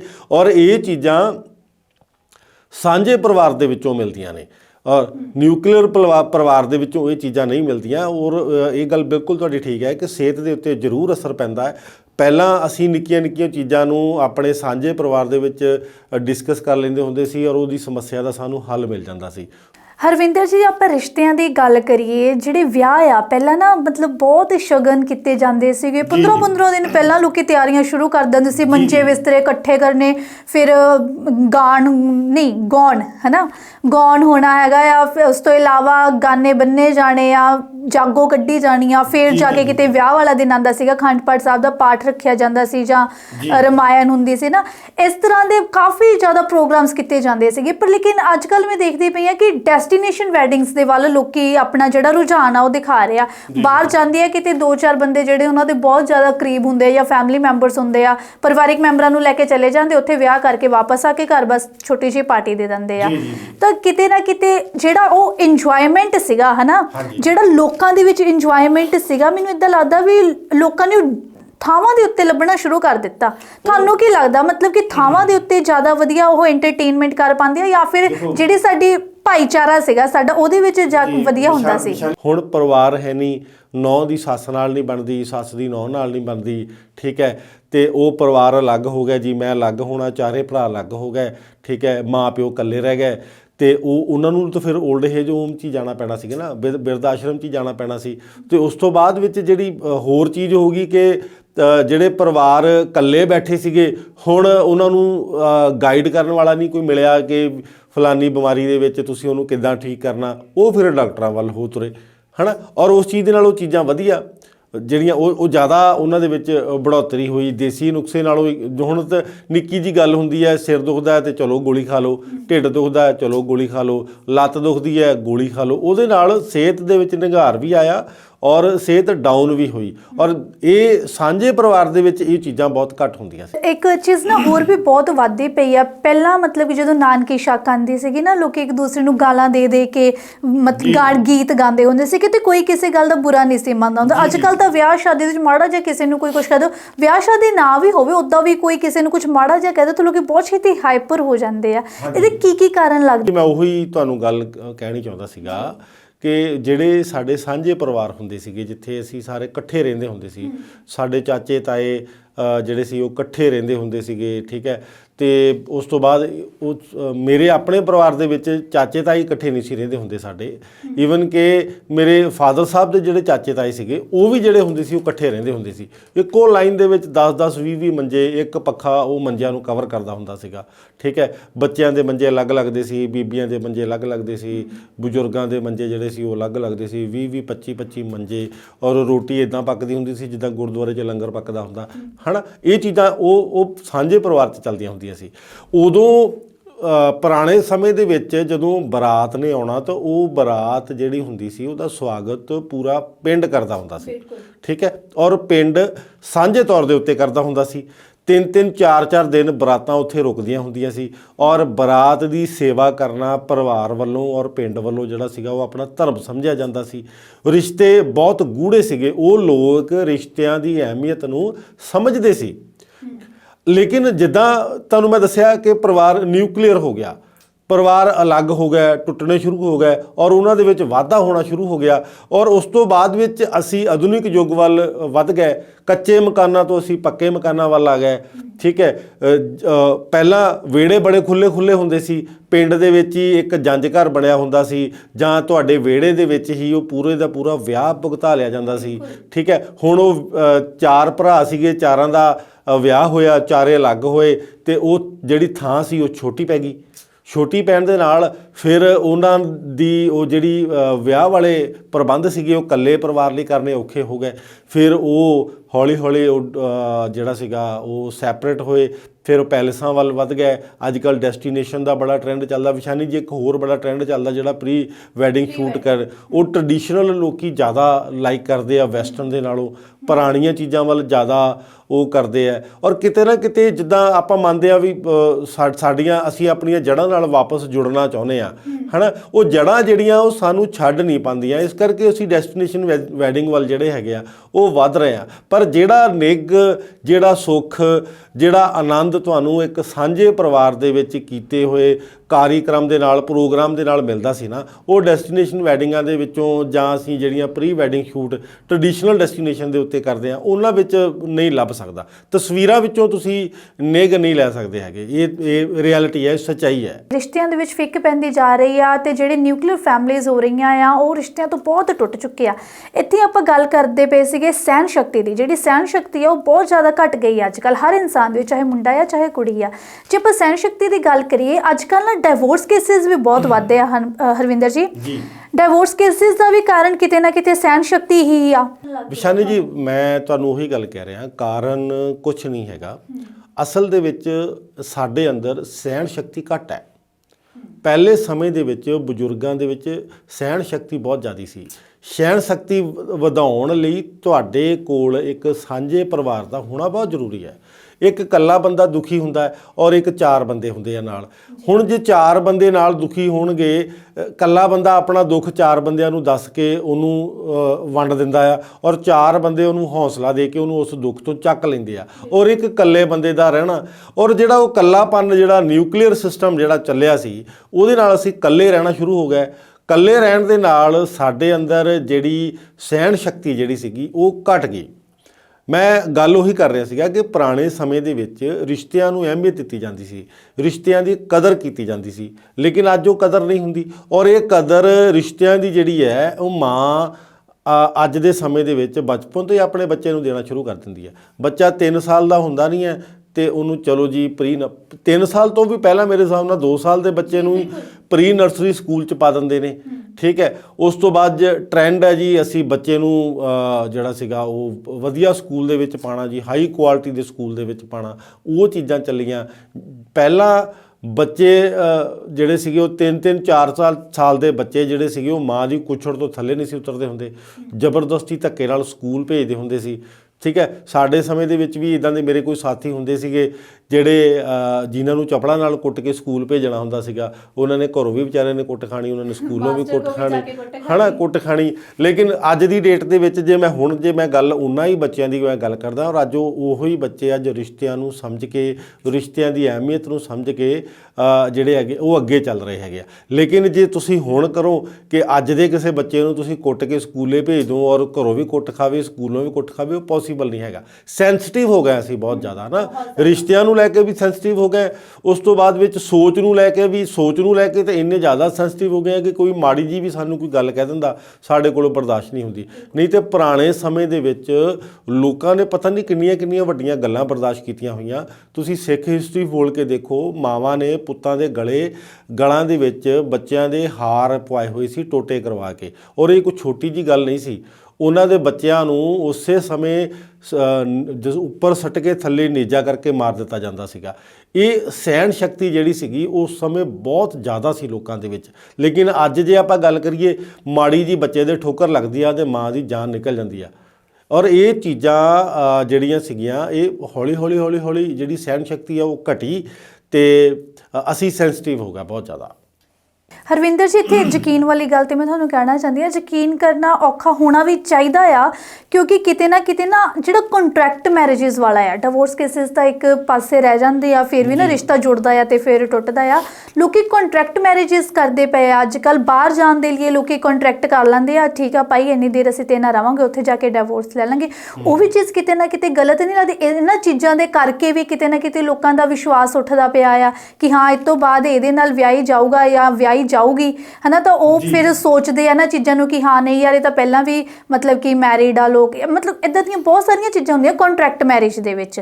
ਤਾਂ ਇਹਨਾਂ ਕਰਕੇ ਵੀ ਰਿਸ਼ਤਿਆਂ ਦੇ ਵਿੱਚ ਫਿੱਕ ਪੈ ਰਹੀ ਆ, ਜਾਂ ਫਿਰ ਜਿਹੜੀ ਤੁਸੀਂ ਗੱਲ ਕਹਿ ਰਹੇ ਹੋ ਇਹਦੇ ਉੱਤੇ ਵੀ ਕਿਤੇ ਨਾ ਕਿਤੇ ਡਿਪੈਂਡ ਆ। ਜੀ ਵਿਸ਼ਾਨੀ ਜੀ, ਬਿਲਕੁਲ ਸਹੀ ਕਹਿ ਰਹੇ ਹੋ ਤੁਸੀਂ। ਜਿਹੜੇ ਰਿਸ਼ਤੇ ਹੁੰਦੇ ਆ, ਦੇਖੋ ਰਿਸ਼ਤੇ, 2 ਚੀਜ਼ਾਂ ਕਿਸੇ ਵੀ ਰਿਸ਼ਤੇ ਵਿੱਚ ਕਰਨੀਆਂ ਬੜੀਆਂ ਸੌਖੀਆਂ ਨੇ। ਰਿਸ਼ਤੇ ਨੂੰ ਜੋੜਨਾ ਤੇ ਰਿਸ਼ਤੇ ਨੂੰ ਤੋੜਨਾ। ਰਿਸ਼ਤਾ ਸਾਡਾ ਕਈ ਵਾਰੀ ਸਾਡੀ ਸੋਚ ਤੋਂ ਪਹਿਲਾਂ ਹੀ ਜੁੜ ਜਾਂਦਾ ਹੈ ਤੇ ਕਈ ਵਾਰੀ ਅਸੀਂ ਸੋਚਦੇ ਵੀ ਨਹੀਂ ਆ, ਰਿਸ਼ਤਾ ਟੁੱਟ ਵੀ ਜਾਂਦਾ। ਸਭ ਤੋਂ ਜ਼ਿਆਦਾ ਔਖਾ ਕੰਮ ਜਿਹੜਾ ਹੁੰਦਾ ਉਹ ਹੁੰਦਾ ਰਿਸ਼ਤੇ ਨੂੰ ਨਿਭਾਉਣਾ। ਔਰ ਰਿਸ਼ਤਾ ਇਦਾਂ ਨਹੀਂ ਨਿਭਦਾ ਕਦੇ ਵੀ ਕਿ ਤੁਸੀਂ ਵਿਆਹ ਕਰਵਾ ਲਿਆ ਠੀਕ ਹੈ, ਜਾਂ ਤੁਸੀਂ ਕਿਸੇ ਨਾਲ ਰਿਲੇਸ਼ਨ ਦੇ ਵਿੱਚ ਹੋ ਔਰ ਤੁਸੀਂ ਉਹਨੂੰ ਨਿਭਾ ਲਓਗੇ। ਰਿਸ਼ਤੇ ਦੇ ਵਿੱਚ ਇੱਕ ਮੈਨੇਜਮੈਂਟ ਹੁੰਦੀ ਹੈ, ਉਸ ਮੈਨੇਜਮੈਂਟ ਵਾਲੇ ਸਿਸਟਮ ਨੂੰ ਅਸੀਂ ਉਸ ਰਿਸ਼ਤੇ ਦੇ ਵਿੱਚ ਅਪਲਾਈ ਕਰਨਾ ਹੁੰਦਾ। ਇਹ ਬਿਲਕੁਲ ਸੈਂਟਰ ਵਾਲਾ ਪਾਰਟ ਹੁੰਦਾ। ਪਹਿਲਾ ਹਿੱਸਾ ਰਿਸ਼ਤੇ ਦਾ ਜੁੜਨ ਵਾਲਾ ਹੁੰਦਾ ਔਰ ਆਖਰੀ ਹਿੱਸਾ ਰਿਸ਼ਤੇ ਦੇ ਟੁੱਟਣ ਵਾਲਾ ਹੁੰਦਾ। ਉਹਦੇ ਵਿੱਚ ਵਾਲਾ ਸਿਸਟਮ ਜਿਹੜਾ ਹੁੰਦਾ ਉਹ ਮੈਨੇਜਮੈਂਟ ਦਾ ਸਿਸਟਮ ਹੁੰਦਾ ਔਰ ਉਹ ਮੈਨੇਜਮੈਂਟ ਅਸੀਂ ਸਮਝ ਨਹੀਂ ਪਾਉਂਦੇ। ਅਸੀਂ ਕਈ ਵਾਰੀ ਆਪਣੇ ਨਾਲ ਦੇ ਸਾਥੀ ਦੇ ਉੱਤੇ ਆਪਣੀ ਮਰਜ਼ੀ ਥੋਪਣ ਦੀ ਕੋਸ਼ਿਸ਼ ਕਰਦੇ ਹਾਂ, ਜਾਂ ਫਿਰ ਸਾਹਮਣੇ ਵਾਲਾ ਸਾਥੀ ਜਿਹੜਾ ਹੁੰਦਾ ਉਹ ਸਾਡੇ ਉੱਤੇ ਆਪਣੀ ਮਰਜ਼ੀ ਥੋਪਣ ਦੀ ਕੋਸ਼ਿਸ਼ ਕਰਦਾ। ਜਿਵੇਂ ਤੁਸੀਂ ਵਿਆਹ ਵਾਲੀ ਗੱਲ ਕੀਤੀ ਆ, ਵਿਆਹ ਦੇ ਰਿਸ਼ਤੇ ਟੁੱਟ ਜਾਂਦੇ ਆ। ਦੇਖੋ, ਵਿਆਹ ਵਾਲਾ ਰਿਸ਼ਤਾ ਬੜਾ ਨਾਜ਼ੁਕ ਰਿਸ਼ਤਾ ਹੁੰਦਾ। ਵੈਸੇ ਤਾਂ ਰਿਸ਼ਤੇ ਸਾਰੇ ਹੀ ਨਾਜ਼ੁਕ ਹੁੰਦੇ ਆ, ਕੋਈ ਵੀ ਰਿਸ਼ਤਾ ਕਠੋਰ ਨਹੀਂ ਹੁੰਦਾ। ਰਿਸ਼ਤੇ ਸਾਰੇ ਹੀ ਨਾਜ਼ੁਕ ਹੁੰਦੇ, ਚਾਹੇ ਜਿਹੜਾ ਮਰਜ਼ੀ ਹੋਵੇ। ਅੱਜ ਦੇ ਸਮੇਂ ਦੇ ਵਿੱਚ, ਪੁਰਾਣੇ ਸਮੇਂ ਦੀ ਮੈਂ ਗੱਲ ਨਹੀਂ ਕਰ ਰਹੀ, ਪੁਰਾਣੇ ਸਮੇਂ ਦੇ ਵਿੱਚ ਤੇ ਇੱਕ ਵਾਰੀ ਜਿਸ ਔਰਤ ਨੇ ਆਪਣੇ ਪਤੀ ਨਾਲ ਵਿਆਹ ਕਰਾ ਲਿਆ ਤੇ ਉਹ ਉਹਦੇ ਨਾਲ ਹੀ ਸਤੀ ਹੋ ਜਾਂਦੀ ਹੁੰਦੀ ਸੀ, ਉਹ ਦੂਜੀ ਜਗ੍ਹਾ ਨਹੀਂ ਸੀ ਜਾਂਦੀ। ਲੇਕਿਨ ਹੁਣ ਉਹ ਚੇਂਜ ਹੋ ਗਿਆ ਸਾਰਾ ਕੁਝ। ਜਿਵੇਂ ਜਿਵੇਂ ਅਸੀਂ ਨਿਊਕਲੀਅਰ ਫੈਮਿਲੀ ਵੱਲ ਵਧੇ, ਜਿਹੜੇ ਗੁਣ ਸਾਨੂੰ ਸਾਂਝੇ ਪਰਿਵਾਰ 'ਚੋਂ ਮਿਲਣੇ ਸੀ ਉਹ ਮਿਲੇ ਨਹੀਂ, ਠੀਕ ਹੈ। ਔਰ ਅਸੀਂ ਆਪਣੀ ਸਮਝ ਦੇ ਨਾਲ ਆਪਣੇ ਰਿਸ਼ਤਿਆਂ ਨੂੰ ਬਣਾਉਣਾ ਸ਼ੁਰੂ ਕਰ ਦਿੱਤਾ ਤੇ ਆਪਣੀ ਜ਼ਿੰਦਗੀ ਦਾ ਜਾਲ ਜਿਹੜਾ ਸੀਗਾ ਉਸੇ ਤਰੀਕੇ ਨਾਲ ਬੋਲਣਾ ਸ਼ੁਰੂ ਕਰ ਦਿੱਤਾ। ਉਹਦੇ ਨਤੀਜੇ ਨੇ ਇਹ ਕਿ ਰਿਸ਼ਤੇ ਟੁੱਟਦੇ ਜਾ ਰਹੇ ਆ, ਠੀਕ ਹੈ। ਔਰ ਇਹ ਵਾਲੀਆਂ ਚੀਜ਼ਾਂ ਜਿਹੜੀਆਂ ਹੈਗੀਆਂ ਇਹ ਅੱਗੇ ਨੁਕਸਾਨ ਕਰਦੀਆਂ ਨੇ। ਰਿਸ਼ਤੇ ਦੀ ਮੈਨੇਜਮੈਂਟ ਦੇ ਵਿੱਚ ਆਪਾਂ ਇੱਕ ਦੂਜੇ ਨੂੰ ਸਮਝਣਾ ਜ਼ਰੂਰੀ ਹੁੰਦਾ। ਪਤੀ ਪਤਨੀ ਦਾ ਇੱਕ ਦੂਜੇ ਨੂੰ ਸਮਝਣਾ ਬਹੁਤ ਜ਼ਰੂਰੀ ਹੈ। ਇੱਕ ਬੰਦੇ ਨੂੰ ਗੁੱਸਾ ਚੜਿਆ ਤੇ ਦੂਜੇ ਨੂੰ ਚੁੱਪ ਰਹਿਣਾ ਚਾਹੀਦਾ, ਜੇ ਦੂਜੇ ਨੂੰ ਗੁੱਸਾ ਚੜਿਆ ਤੇ ਪਹਿਲੇ ਨੂੰ ਚੁੱਪ ਰਹਿਣਾ ਚਾਹੀਦਾ। ਇਹ ਬੜਾ ਜ਼ਰੂਰੀ ਹੈ। ਇਹਦੇ ਨਾਲ ਅੱਧੀ ਤੋਂ ਜ਼ਿਆਦਾ ਲੜਾਈ ਤਾਂ ਇਸੇ ਮੈਨੇਜਮੈਂਟ ਦੇ ਵਿੱਚ ਖਤਮ ਹੋ ਜਾਂਦੀ ਆ। ਦੂਜੀ ਜਿਹੜੀ ਇਸ ਚੀਜ਼ ਦਾ ਧਿਆਨ ਰੱਖਣਾ ਹੁੰਦਾ ਰਿਸ਼ਤਿਆਂ ਦੇ ਵਿੱਚ, ਉਹ ਇਹ ਰੱਖਣਾ ਹੁੰਦਾ ਹੈ ਕਿ ਸਾਨੂੰ ਇਸ ਗੱਲ ਦਾ ਪਤਾ ਹੋਣਾ ਚਾਹੀਦਾ ਆ ਕਿ ਸਾਹਮਣੇ ਵਾਲੇ ਬੰਦੇ ਨੂੰ ਇਸ ਗੱਲ ਦਾ ਬੁਰਾ ਲੱਗਦਾ ਹੈ ਔਰ ਉਹ ਬੰਦਾ ਇਸ ਗੱਲ ਤੋਂ ਖੁਸ਼ ਹੁੰਦਾ, ਔਰ ਅਸੀਂ ਉਸ ਗੱਲ ਦਾ ਖਾਸ ਧਿਆਨ ਰੱਖਣਾ ਕਿ ਮੈਂ ਇਹੋ ਜਿਹੀ ਕੋਈ ਐਕਟੀਵਿਟੀ ਜਾਂ ਕੋਈ ਹਰਕਤ ਨਾ ਕਰਾਂ ਜਿਹਦੀ ਵਜ੍ਹਾ ਕਰਕੇ ਉਹਨੂੰ ਠੇਸ ਪਹੁੰਚੇ ਔਰ ਉਹ ਗੁੱਸਾ ਕਰੇ। ਔਰ ਮੇਰਾ ਆਪੋਜ਼ਿਟ ਜਿਹੜਾ ਸਾਥੀ ਹੈ ਉਹਦਾ ਵੀ ਇਹੀ ਫਰਜ਼ ਬਣਦਾ ਹੈਗਾ ਕਿ ਉਹ ਵੀ ਇਸ ਚੀਜ਼ ਨੂੰ ਸਮਝੇ। ਫਿਰ ਇਹ ਰਿਸ਼ਤਾ ਚੱਲਦਾ ਬੜੇ ਆਰਾਮ ਦੇ ਨਾਲ। ਔਰ ਉਸ ਤੋਂ ਬਾਅਦ ਰਿਸ਼ਤੇ ਦੇ ਵਿੱਚ ਇੱਕ ਸਭ ਤੋਂ ਜ਼ਿਆਦਾ ਮਜ਼ਬੂਤ ਜਾਂ ਇੱਕ ਸਭ ਤੋਂ ਜ਼ਿਆਦਾ ਅਹਿਮੀਅਤ ਵਾਲੀ ਗੱਲ ਹੁੰਦੀ ਆ, ਉਹ ਹੁੰਦੀ ਆ ਵਿਸ਼ਵਾਸ ਕਰਨਾ। ਵਿਸ਼ਵਾਸ ਬਹੁਤ ਜ਼ਰੂਰੀ ਹੈ ਜੀ। ਅੱਜ ਕੱਲ੍ਹ ਸੋਸ਼ਲ ਮੀਡੀਆ ਦਾ ਸਮਾਂ ਹੈ। ਅੱਜ ਕੱਲ੍ਹ ਮੈਨੂੰ ਲੱਗਦਾ ਹੈ ਕਿ ਮੈਕਸਿਮਮ ਰਿਸ਼ਤੇ ਤਾਂ ਇਹ ਵਿਸ਼ਵਾਸ ਦੀ ਵਜ੍ਹਾ ਕਰਕੇ ਟੁੱਟ ਰਹੇ ਕਿ ਯਕੀਨ ਕਰਨਾ ਔਖਾ ਹੋਇਆ ਪਿਆ ਲੋਕਾਂ ਦਾ ਇੱਕ ਦੂਜੇ ਦੇ ਨਾਲ। ਹਰਵਿੰਦਰ ਜੀ, ਜਿਵੇਂ ਆਪਾਂ ਵਿਆਹ ਦੀ ਹੀ ਗੱਲ ਕਰੀਏ ਨਾ, ਇੱਕ ਤਾਂ ਵਿਆਹ ਟਿਕਦੇ ਬਹੁਤ ਘੱਟ ਆ। ਮਤਲਬ ਚਲੋ ਵੈਸੇ ਤਾਂ ਕਿਸੇ ਦਾ ਵੀ ਵਿਆਹ ਟੁੱਟਣਾ ਨਹੀਂ ਚਾਹੀਦਾ ਹੈਗਾ, ਸਾਰਿਆਂ ਨੂੰ ਆਪਣੀ ਅੰਡਰਸਟੈਂਡਿੰਗ ਰੱਖਣੀ ਚਾਹੀਦੀ ਆ ਤਾਂ ਕਿ ਤੁਸੀਂ ਇੱਕ ਦੂਸਰੇ ਦੇ ਨਾਲ ਆਖਰੀ ਸਾਹ ਤੱਕ ਨਾਲ ਰਹੋ। ਪਰ ਲੇਕਿਨ ਨਾ ਕਈ ਵਾਰੀ ਕੀ ਹੁੰਦਾ ਆ, ਅੱਜ ਕੱਲ੍ਹ ਜੇ ਦੇਖਿਆ ਜਾਵੇ, ਹੁਣ ਵਿਆਹ ਕਰਦੇ ਆ ਆਪਾਂ, ਹੈ ਨਾ, ਅੱਗੇ ਆਪਾਂ ਆਪਣੀ ਜਿਹੜੀ ਕੀ ਕਹਿੰਦੇ ਹੁੰਦੇ ਆ ਪੈਦਾਵਾਰ ਆ ਜਾਂ ਫਿਰ ਆਪਾਂ ਬੱਚਿਆਂ ਨੂੰ ਜਨਮ ਦੇਣਾ ਹੁੰਦਾ ਆ। ਪਰ ਲੇਕਿਨ ਅੱਜ ਕੱਲ੍ਹ ਇਹ ਵੀ ਚੀਜ਼ਾਂ ਦੇਖੀਆਂ ਜਾਂਦੀਆਂ ਹੈ ਕਿ ਕਈ ਲੋਕ ਬਹੁਤ ਲੇਟ ਵਿਆਹ ਕਰਦੇ ਆ। ਮਤਲਬ ਕਿ ਆਪਣੇ ਕੈਰੀਅਰ ਨੂੰ ਲੈ ਕੇ ਬਹੁਤ ਜ਼ਿਆਦਾ ਉਹ ਐਕਟਿਵ ਹੁੰਦੇ ਆ, ਉਹਦੇ ਵੱਲ ਜ਼ਿਆਦਾ ਰੁਝਾਨ ਦਿਖਾਉਂਦੇ ਆ ਕਿ ਨਹੀਂ ਪਹਿਲਾਂ ਅਸੀਂ ਸੈੱਟ ਹੋ ਜਾਈਏ ਫਿਰ ਵਿਆਹ ਕਰਾਂਗੇ, ਇੱਦਾਂ ਕਰਾਂਗੇ ਉੱਦਾਂ ਕਰਾਂਗੇ। ਉਸ ਚੀਜ਼ ਦੇ ਵਿੱਚ ਕੀ ਹੈ ਕਿ ਜਿਹੜਾ ਨੈਚੁਰਲ ਸਾਈਕਲ ਉਹਦੇ ਕਰਕੇ ਉਹਨਾਂ ਨੂੰ ਪ੍ਰੈਗਨੈਂਸੀ ਦੇ ਵਿੱਚ ਇਸ਼ੂ ਆਉਂਦੇ ਆ। ਉਹਦੇ ਬਾਰੇ ਤੁਸੀਂ ਕੀ ਕਹਿਣਾ ਚਾਹੁੰਦੇ ਕਿ ਜਿਹੜਾ ਕਰੀਅਰ ਆ ਉਹ ਕਿਤੇ ਨਾ ਕਿਤੇ ਡਿਪੈਂਡ ਕਰਦਾ ਆ ਕਿ ਮੈਰਿਜ ਤੋਂ ਪਹਿਲਾਂ ਹੀ ਸੈੱਟ ਕੀਤਾ ਜਾਵੇ, ਉਸ ਤੋਂ ਬਾਅਦ ਵੀ ਕੀਤਾ ਜਾ ਸਕਦਾ ਆ? ਵਿਸ਼ਾਨੀ ਜੀ, ਮੈਂ ਤੁਹਾਨੂੰ ਉਹੀ ਗੱਲ ਕਹਿ ਰਿਹਾ ਕਿ ਆਪਾਂ ਪਹਿਲਾਂ ਵੀ ਇਹ ਗੱਲ ਕਰ ਚੁੱਕੇ ਸੀਗੇ ਕਿ ਪੁਰਾਣੇ ਸਮੇਂ ਦੇ ਵਿੱਚ ਜਦੋਂ ਸਾਂਝਾ ਪਰਿਵਾਰ ਹੁੰਦਾ ਸੀ ਉਦੋਂ ਰਿਸ਼ਤਿਆਂ ਦੀ ਕਦਰ ਕੀਤੀ ਜਾਂਦੀ ਸੀ, ਉਹਨਾਂ ਦੀ ਅਹਿਮੀਅਤ ਸਮਝੀ ਜਾਂਦੀ ਸੀ। ਲੇਕਿਨ ਅੱਜ ਉਹ ਰਿਸ਼ਤਿਆਂ ਦੀ ਅਹਿਮੀਅਤ ਨਹੀਂ ਰਹਿ ਗਈ, ਨਾ ਹੀ ਉਹਨਾਂ ਦੀ ਕਦਰ ਕੀਤੀ ਜਾ ਰਹੀ ਹੈ। ਕੰਟਰੈਕਟ ਮੈਰਿਜ ਇੱਕ ਇਹੋ ਜਿਹਾ ਰਿਸ਼ਤਾ ਵਾ ਜਿੱਥੇ ਇੱਕ ਰਿਸ਼ਤੇ ਦਾ ਨਿਰਾਦਰ ਕੀਤਾ ਜਾਂਦਾ, ਠੀਕ ਹੈ। ਤੁਸੀਂ ਇੱਥੋਂ ਤੱਕ ਵੀ ਸੁਣ ਕੇ ਹੈਰਾਨ ਰਹੋਗੇ ਵਿਸ਼ਾਨੀ ਜੀ ਕਿ ਅੱਜ ਕੱਲ੍ਹ ਦੇ ਸਮੇਂ ਦੇ ਵਿੱਚ ਲੋਕੀ ਬਾਹਰ ਜਾਣ ਵਾਸਤੇ ਭੈਣ ਭਰਾ ਹੀ ਵਿਆਹ ਕਰਾਈ ਜਾਂਦੇ ਆਪਸ ਵਿੱਚ, ਹੈ ਨਾ। ਔਰ ਇਹ ਕਿੰਨੀ ਸ਼ਰਮਨਾਕ ਗੱਲ ਹੈ। ਅਸੀਂ ਸਮਾਜ ਨੂੰ ਕੀ ਸੁਨੇਹਾ ਦੇ ਰਹੇ ਹਾਂ? ਉਸ ਤੋਂ ਬਾਅਦ ਵਿੱਚ ਮੈਰਿਜ ਕਰਵਾ ਲੈਂਦੇ ਆ, ਮੈਰਿਜ ਸਰਟੀਫਿਕੇਟ ਵੀ ਬਣਾ ਲੈਂਦੇ ਆ, ਔਰ ਮੈਨੂੰ ਨਹੀਂ ਪਤਾ ਕਿ ਉਹ ਅੱਗੇ ਜਾ ਕੇ ਕੀ ਕਰਦੇ ਆ। ਲੇਕਿਨ ਉਹ ਫਿਰ ਅੱਗੇ ਟੁੱਟਦੇ ਨੇ, ਇੱਕ ਦੂਜੇ ਨਾਲੋਂ ਡਿਵੋਰਸ ਕਰਦੇ ਨੇ, ਉਸ ਤੋਂ ਬਾਅਦ ਵਿੱਚ ਫਿਰ ਅਲੱਗ-ਅਲੱਗ ਹੋ ਕੇ ਵਿਆਹ ਕਰਵਾ ਲੈਂਦੇ। ਵਿਆਹ ਇੱਕ ਬੜਾ ਪਵਿੱਤਰ ਬੰਧਨ ਮੰਨਿਆ ਜਾਂਦਾ ਹੈ ਸਾਡੇ ਭਾਰਤੀ ਸਮਾਜ ਦੇ ਵਿੱਚ। ਖਾਸ ਕਰਕੇ ਪੰਜਾਬੀ ਸਮਾਜ ਦੇ ਵਿੱਚ। ਔਰ ਵਿਆਹ ਇੱਕ ਪਵਿੱਤਰ ਬੰਧਨ ਹੈਗਾ ਔਰ ਇਸ ਚੀਜ਼ ਨੂੰ ਇੰਨਾ ਜ਼ਿਆਦਾ ਬਦਨਾਮ ਕਰ ਦਿੱਤਾ ਗਿਆ ਕਿ ਉਹ ਰਿਸ਼ਤੇ ਤਾਂ ਪਹਿਲਾਂ ਕੱਚੇ ਸੀਗੇ, ਉਹ ਟੁੱਟਦੇ ਸੀਗੇ, ਲੇਕਿਨ ਹੁਣ ਰਿਸ਼ਤਿਆਂ ਨੂੰ ਉਹਨਾਂ ਨੇ ਇੱਕ ਕੌਂਟਰੈਕਟ ਵੀ ਬਣਾ ਲਿਆ ਕਿ ਅਸੀਂ ਕੌਂਟਰੈਕਟ ਮੈਰਿਜ ਕਰਨੀ ਹੈ। ਔਰ ਇਹ ਜ਼ਿਆਦਾ ਜਿਹੜਾ ਟ੍ਰੈਂਡ ਹੈ ਵਿਸ਼ਾਨੀ ਜੀ, ਇਹ ਬਾਹਰ ਜਾਣ ਵਾਸਤੇ ਬਹੁਤ ਜ਼ਿਆਦਾ ਵਰਤਿਆ ਜਾ ਰਿਹਾ ਔਰ ਇਹ ਬੜੀ ਸ਼ਰਮਨਾਕ ਗੱਲ ਹੈ ਸਾਡੇ ਪੰਜਾਬੀਆਂ ਵਾਸਤੇ ਕਿ ਅਸੀਂ ਆਪਣੇ ਮਤਲਬ ਲਈ ਰਿਸ਼ਤਿਆਂ ਨੂੰ ਚੁਣਿਆ ਔਰ ਅਸੀਂ ਆਪਣੇ ਮਤਲਬ ਲਈ ਰਿਸ਼ਤਿਆਂ ਨੂੰ ਬਣਾਇਆ ਔਰ ਕੌਂਟਰੈਕਟ ਕੀਤਾ। ਭੈਣ ਭਰਾ ਨੇ ਇੱਕ ਦੂਜੇ ਨਾਲ ਵਿਆਹ ਕਰਾ ਲਿਆ ਔਰ ਉਹ ਬਾਹਰ ਜਾ ਕੇ ਪੱਕੇ ਹੋ ਗਏ ਔਰ ਪੱਕੇ ਹੋਣ ਵਾਸਤੇ ਵੀ ਉਹਨਾਂ ਨੇ ਕੀ ਕੀਤਾ ਜਾਂ ਕੀ ਨਹੀਂ ਕੀਤਾ ਇਹ ਵੀ ਇੱਕ ਮਤਲਬ ਸਮਝ ਤੋਂ ਬਾਹਰ ਹੈਗਾ ਆ। ਔਰ ਇਹ ਚੀਜ਼ਾਂ ਬੜੀਆਂ ਸੈਂਸਿਟਿਵ ਨੇ ਔਰ ਇਹ ਅੱਗੇ ਜਾ ਕੇ ਸਾਨੂੰ ਜਿਹੜਾ ਗਲਤ ਦਿਸ਼ਾ ਵੱਲ ਲੈ ਕੇ ਜਾਣਗੀਆਂ, ਸਾਨੂੰ ਤੇ ਸਾਡੇ ਸਮਾਜ ਨੂੰ ਤੇ ਆਉਣ ਵਾਲੀ ਪੀੜ੍ਹੀ ਨੂੰ। ਹਰਵਿੰਦਰ ਜੀ, ਚਲੋ ਇਹ ਤਾਂ ਹੋ ਗਈ ਨਾ ਜਿਹੜੇ ਸਾਡੇ ਫੈਮਿਲੀ ਦੇ ਅੰਦਰ ਪਰਿਵਾਰਿਕ ਮੈਂਬਰਾਂ ਦੇ ਵਿੱਚ ਰਿਸ਼ਤੇ ਆ, ਪਰ ਲੇਕਿਨ ਨਾ ਜਿਹੜਾ ਪਿਛਲਾ ਸਮਾਂ ਸੀਗਾ ਉਹਦੇ ਵਿੱਚ ਦੇਖਿਆ ਫਿਲਮਾਂ ਦੇ ਵਿੱਚ ਵੀ ਦਿਖਾਇਆ ਜਾਂਦਾ ਹੈ ਜਾਂ ਕਿਤੇ ਨਾ ਕਿਤੇ ਅਸੀਂ ਵੀ ਛੋਟੇ ਹੁੰਦੇ ਦੇਖਿਆ ਹੈ ਨਾ, ਆਂਢੀ ਗੁਆਂਢੀ ਵੀ ਬਹੁਤ ਸਪੋਰਟਿਵ ਹੁੰਦੇ ਸੀਗੇ। ਮਤਲਬ ਕਿ ਜੇ ਮੰਨ ਲਓ ਸਾਨੂੰ ਘਰੇ ਕੁਛ ਹੋਇਆ ਜਾਂ ਰੌਲੇ ਦੀ ਆਵਾਜ਼ ਆ ਗਈ, ਝੱਟ ਗੁਆਂਢੀਆਂ ਨੇ ਇਕੱਠੇ ਹੋ ਕੇ ਆ ਜਾਣਾ ਕਿ ਕੀ ਹੋ ਗਿਆ ਹੈ ਨਾ। ਜੇ ਕਿਸੇ ਦੀ ਡੈਥ ਹੋ ਗਈ ਤਾਂ ਵੀ ਝੱਟ ਗੁਆਂਢੀਆਂ ਨੇ ਦਿਨ ਸੁੱਤੇ ਵੀ ਝੱਟ ਆ ਜਾਣਾ, ਰਾਤ ਮਤਲਬ ਕਿ ਇਕੱਠੇ ਗਾਣਾ, ਭੰਗੜੇ ਪਾਣੇ, ਸਾਰਾ ਕੁਝ ਕਰਨਾ। ਅੱਜ ਕੱਲ੍ਹ ਦੇ ਸਮੇਂ ਦੇ ਵਿੱਚ ਸ਼ਹਿਰਾਂ ਦੀ ਜੇ ਗੱਲ ਕਰ ਲਈਏ, ਪਿੰਡਾਂ ਦੇ ਵਿੱਚ ਤਾਂ ਫਿਰ ਵੀ ਕਿਤੇ ਨਾ ਕਿਤੇ ਹਜੇ ਮਾਹੌਲ ਹੈਗਾ ਆ, ਹਾਲਾਂਕਿ ਬਹੁਤ ਜ਼ਿਆਦਾ ਘੱਟ ਆ ਇਹ ਮਾਹੌਲ ਪਿੰਡਾਂ ਦੇ ਵਿੱਚ ਵੀ, ਪਰ ਕਿਤੇ ਨਾ ਕਿਤੇ ਹਜੇ ਇਹ ਮਤਲਬ ਕਿ ਜੀਵਿਤ ਹੈ ਮਾਹੌਲ। ਪਰ ਸ਼ਹਿਰਾਂ ਦੇ ਵਿੱਚ ਇਹ ਬਿਲਕੁਲ ਹੀ ਲੁਪਤ ਹੁੰਦਾ ਜਾ ਰਿਹਾ ਹੈ, ਹੋ ਹੀ ਗਿਆ ਆ ਲੁਪਤ, ਕਿਉਂਕਿ ਸ਼ਹਿਰਾਂ ਦੇ ਵਿੱਚ ਕੀ ਆ, ਇੱਕ ਘਰ ਦੇ ਵਿੱਚ ਜੇ ਕਿਸੇ ਦੀ ਡੈਥ ਵੀ ਹੋਈ ਆ ਜਾਂ ਕਿਸੇ ਦੇ ਘਰੇ ਕੋਈ ਵਧੀਆ ਚੀਜ਼ ਵੀ ਆ, ਕੋਈ ਸ਼ਗਨਾਂ ਵਾਲੀ ਪ੍ਰੋਗਰਾਮ ਆ, ਕਿਸੇ ਵੀ ਚੀਜ਼ ਦੇ ਨਾਲ ਰਿਲੇਟਡ ਨਾ, ਉੱਥੇ ਨਾਲ ਦੇ ਗੁਆਂਢੀਆਂ ਨੂੰ ਪਤਾ ਹੀ ਨਹੀਂ ਹੁੰਦਾ ਹੈਗਾ ਕਿ ਸਾਡੇ ਕੀ ਹੋ ਰਿਹਾ ਆ, ਕੀ ਨਹੀਂ ਹੋ ਰਿਹਾ ਹੈਗਾ। ਇਹਦੇ ਬਾਰੇ ਤੁਹਾਨੂੰ ਕੀ ਲੱਗਦਾ ਹੈ ਕਿ ਅੱਜ ਕੱਲ੍ਹ ਜਿਹੜੇ ਗੁਆਂਢੀ ਆ ਜਾਂ ਹਰ ਕੋਈ ਆਪਣੀ ਪਰਸਨਲ ਲਾਈਫ ਦੇ ਵਿੱਚ ਬਿਜ਼ੀ ਹੋ ਗਿਆ ਨਾ, ਪਰ ਲੇਕਿਨ ਕੀ ਕਰ ਸਕਦੇ ਆ ਇਹਦੇ ਵਿੱਚ ਕੀ? ਨਹੀਂ ਵਿਸ਼ਾਨੀ ਜੀ, ਅੱਜ ਦੇ ਸਮੇਂ ਦੇ ਵਿੱਚ ਨਾ ਇਹ ਚੀਜ਼ਾਂ ਇੰਨੀਆਂ ਜ਼ਿਆਦਾ ਮੈਟਰ ਨਹੀਂ ਕਰਦੀਆਂ ਕਿ ਤੁਸੀਂ ਪਹਿਲਾਂ ਹੀ ਪਹਿਲੇ ਤੁਸੀਂ ਕਰੀਅਰ ਸੈੱਟ ਕਰੋ ਫਿਰ ਵਿਆਹ ਕਰਵਾਓ, ਕਿਉਂਕਿ ਅੱਜ ਕੱਲ੍ਹ ਲੋਕਾਂ ਦਾ ਜਿਹੜਾ ਕੰਮ ਹੈ ਉਹ ਡਾਵਾਡੋਲ ਹੈ ਸਾਰੇ ਬੰਨੇ। ਕਈ ਬਾਹਰ ਜਾਣ ਦੇ ਚੱਕਰ ਦੇ ਵਿੱਚ ਬਹੁਤ ਲੇਟ ਵਿਆਹ ਕਰਾਉਂਦੇ ਆ, ਕਈ ਇੱਥੇ ਹੀ ਸੈੱਟ ਹੋਣ ਦੇ ਚੱਕਰ ਦੇ ਵਿੱਚ ਵਿਆਹ ਬਹੁਤ ਲੇਟ ਕਰਵਾ ਲੈਂਦੇ ਆ, ਠੀਕ ਹੈ। ਔਰ ਕਈ ਜਿਹੜੇ ਪਹਿਲਾਂ ਵਿਆਹ ਕਰਵਾ ਲੈਂਦੇ ਆ ਉਹ ਬਾਅਦ ਵਿੱਚ ਆਪਣਾ ਕਰੀਅਰ ਸੈੱਟ ਕਰਦੇ ਆ। ਔਰ ਮੇਰੇ ਹਿਸਾਬ ਨਾਲ ਇੱਦਾਂ ਦੀ ਕੋਈ ਬੰਦਿਸ਼ ਨਹੀਂ ਹੈਗੀ, ਇੱਦਾਂ ਦਾ ਕੋਈ ਇਹ ਪ੍ਰੋਟੋਕੋਲ ਨਹੀਂ ਹੈਗਾ ਕਿ ਤੁਸੀਂ ਪਹਿਲਾਂ ਸੈੱਟ ਹੋਣਾ ਜਾਂ ਤੁਸੀਂ ਬਾਅਦ 'ਚ ਸੈੱਟ ਹੋਣਾ। ਸਮੇਂ ਦੇ ਜਿਹੜੇ ਹਾਲਾਤ ਨੇ ਉਹ ਫਲਕਚੁਏਟ ਕਰਦੇ ਨੇ, ਉਹ ਅਪ ਡਾਊਨ ਆਉਂਦੇ ਰਹਿੰਦੇ ਨੇ, ਉਹ ਜ਼ਿੰਦਗੀ ਦਾ ਇੱਕ ਪਾਰਟ ਹੈਗਾ, ਉਹ ਹਿੱਸਾ ਹੈਗਾ, ਉਹਨੂੰ ਸਮਝਣਾ ਜ਼ਰੂਰੀ ਹੈਗਾ। ਤੇ ਜੇ ਉਹ ਪਹਿਲਾਂ ਕਰੀਅਰ ਨੂੰ ਸੈੱਟ ਕਰ ਲੈਂਦਾ ਹੈ ਤੇ ਤਾਂ ਵੀ ਕੋਈ ਇਸ਼ੂ ਨਹੀਂ ਹੈਗਾ, ਕੋਈ ਪ੍ਰੋਬਲਮ ਨਹੀਂ ਹੈਗੀ। ਤੇ ਵਿਆਹ ਦੀ ਵੈਸੇ ਵੀ ਕੋਈ ਉਮਰ ਨਹੀਂ ਹੈ, ਲੇਕਿਨ ਫਿਰ ਵੀ ਇੱਕ ਸਪੈਸੀਫਿਕ ਟਾਈਮ ਹੁੰਦਾ ਹੈ ਇੱਕ ਲੇਡੀ ਵਾਸਤੇ ਔਰ ਇੱਕ ਬੰਦੇ ਵਾਸਤੇ, ਜੋ ਉਸ ਸਮਾਜ ਨੇ ਇੱਕ ਟਾਈਮ ਜਿਹੜਾ ਬਣਾਇਆ ਹੋਇਆ, ਉਸ ਸਮੇਂ ਦੇ ਵਿੱਚ ਹੀ ਸਾਨੂੰ ਜਿਹੜਾ ਉਹ ਵਿਆਹ ਵਾਲੇ ਬੰਧਨ ਦੇ ਵਿੱਚ ਬੱਝ ਜਾਣਾ ਚਾਹੀਦਾ। ਜੇ ਉਸ ਤੋਂ ਅਸੀਂ ਲੇਟ ਹੁੰਦੇ ਆ ਤਾਂ ਕੁਝ ਫਿਜ਼ੀਕਲ ਕੰਪਲਿਕੇਸ਼ਨਸ ਪੈਦਾ ਹੋ ਜਾਂਦੀਆਂ ਨੇ, ਕਈ ਵਾਰੀ ਬੰਦੇ ਵਿੱਚ ਹੋ ਜਾਂਦੀਆਂ ਨੇ, ਕਈ ਵਾਰੀ ਔਰਤ ਦੇ ਵਿੱਚ ਹੋ ਜਾਂਦੀਆਂ, ਫਿਰ ਗਾਂ ਅੱਗੇ ਬੱਚੇ ਨੂੰ ਪੈਦਾ ਕਰਨ ਦੇ ਵਿੱਚ ਪ੍ਰੋਬਲਮ ਆਉਣੀਆਂ ਸ਼ੁਰੂ ਹੋ ਜਾਂਦੀਆਂ। ਇਸ ਤਰ੍ਹਾਂ ਦੀਆਂ ਚੀਜ਼ਾਂ ਉਹ ਜੁੜੀਆਂ ਹੋਈਆਂ ਨੇ। ਮੈਂ ਬਾਰ-ਬਾਰ ਤੁਹਾਡੇ ਨਾਲ ਉਹੀ ਗੱਲ ਕਰ ਰਿਹਾ, ਆਪਾਂ ਵਿਚਾਰ ਕਰ ਰਹੇ ਸੀ ਕਿ ਰਿਸ਼ਤਿਆਂ ਦੇ ਉੱਤੇ, ਔਰ ਰਿਸ਼ਤਿਆਂ ਦੇ ਵਿੱਚ ਸਾਂਝੇ ਪਰਿਵਾਰ ਦਾ ਹੋਣਾ ਬਹੁਤ ਜ਼ਿਆਦਾ ਜ਼ਰੂਰੀ ਹੈ। ਜੇ ਅਸੀਂ ਇਕੱਠੇ ਰਹਿੰਦੇ ਹੋਵਾਂਗੇ ਤਾਂ ਅਸੀਂ ਇਸ ਚੀਜ਼ ਨੂੰ ਸਮਝ ਸਕਦੇ ਹਾਂ।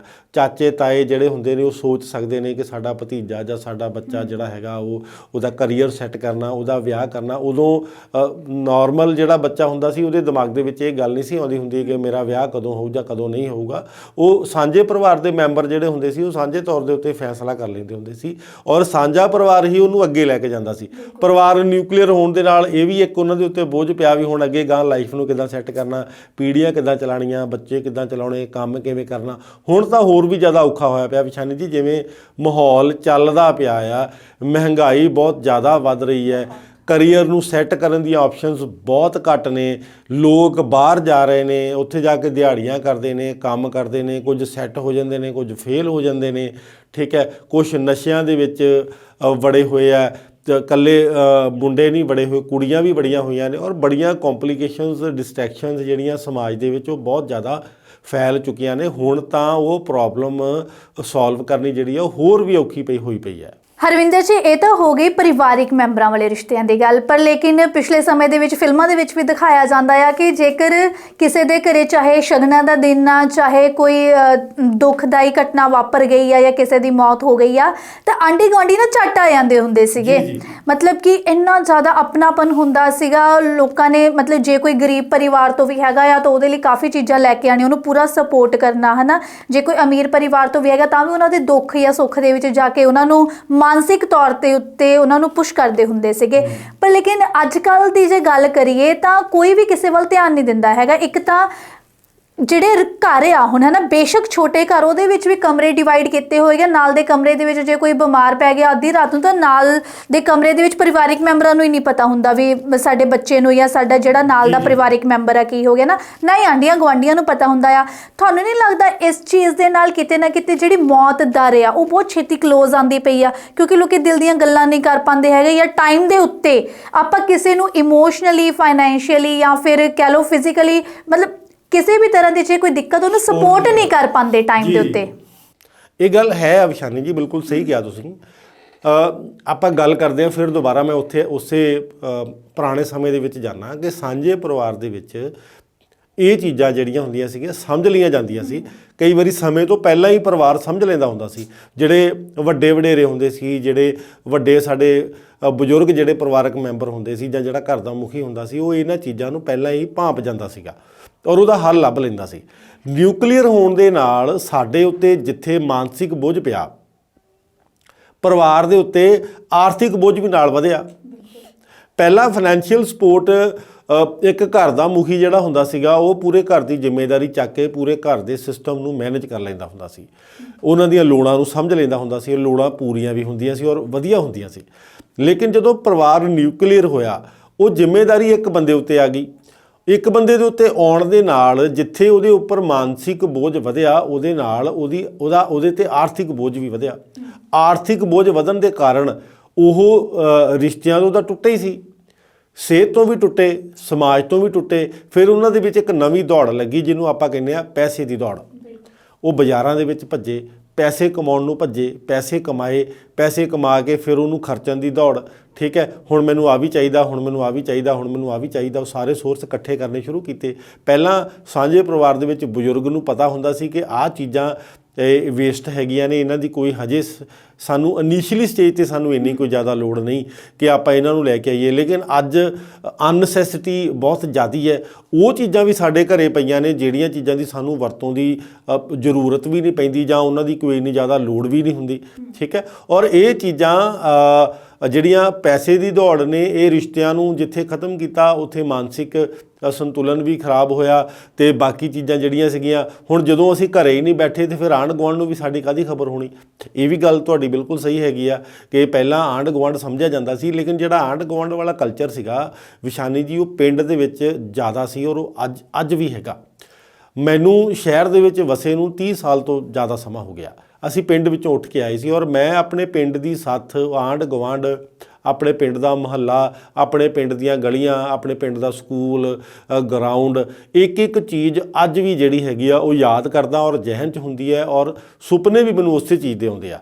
ਲੇਕਿਨ ਉਹ ਜਿਹੜਾ ਤੁਸੀਂ ਆਂਢ ਗੁਆਂਢ ਦੀ ਗੱਲ ਕੀਤੀ ਆ, ਉਹ ਪਿੰਡਾਂ ਦੇ ਵਿੱਚ ਇੱਕ ਬੜਾ ਸੋਹਣਾ ਕਲਚਰ ਸੀਗਾ। ਲੋਕ ਇੱਕ ਦੂਜੇ ਨੂੰ ਸਮਝਦੇ ਸੀ। ਅਸੀਂ ਸਵੇਰੇ ਘਰੋਂ ਖੇਡਣ ਜਾਣਾ ਔਰ ਸਾਨੂੰ ਪਤਾ ਹੀ ਨਹੀਂ ਹੁੰਦਾ ਸੀ ਅਸੀਂ ਕਿਹਦੇ ਘਰੇ ਜਾ ਕੇ ਰੋਟੀ ਖਾ ਲੈਣੀ, ਜਾਂ ਕਿਸੇ ਦੇ ਵੀ ਘਰੇ ਚਲੇ ਜਾਣਾ। ਜਾਂ ਨਾ ਕੋਈ ਜਾਤ ਪਾਤ ਦਾ ਵਿਤਕਰਾ ਹੁੰਦਾ ਸੀਗਾ, ਨਾ ਕੋਈ ਅਮੀਰ ਗਰੀਬ ਦੀ ਕੋਈ ਗੱਲ ਹੁੰਦੀ ਸੀ, ਕਿਸੇ ਦੇ ਵੀ ਘਰੇ ਬੈਠ ਕੇ ਅਸੀਂ ਰੋਟੀ ਖਾ ਲੈਣੀ। ਹਰਵਿੰਦਰ ਜੀ, ਵੈਸੇ ਰਿਸ਼ਤਿਆਂ ਦੀ ਗੱਲ ਕਰੀਏ ਤਾਂ ਗੱਲਾਂ ਮੁੱਕਣ ਦਾ ਨਾਂ ਨਹੀਂ ਲੈਂਦੀਆਂ ਹੈਗੀਆਂ, ਪਰ ਲੇਕਿਨ ਸਮਾਂ ਇੰਨੀ ਜ਼ਿਆਦਾ ਇਜਾਜ਼ਤ ਨਹੀਂ ਦਿੰਦਾ ਹੈਗਾ ਸਾਨੂੰ। ਆਪਾਂ ਫਿਰ ਕੱਲ ਇਸੇ ਟੌਪਿਕ ਦੇ ਉੱਤੇ, ਰਿਸ਼ਤਿਆਂ ਦੇ ਟੌਪਿਕ ਦੇ ਉੱਤੇ ਵੀ ਚਰਚਾ ਕਰਾਂਗੇ। ਤਦ ਤੱਕ ਦੇ ਲਈ ਮੈਨੂੰ ਵੈਸ਼ਾਨੀ ਭਾਰਦਵਾਜ ਨੂੰ ਦਿਓ ਇਜਾਜ਼ਤ ਤੇ ਬਣੇ ਰਹੋ ਹਰਜਸ ਟੀਵੀ ਦੇ ਨਾਲ। ਹਰਜਸ ਟੀਵੀ, ਹਰ ਥਾਂ ਹਰ ਜਸ।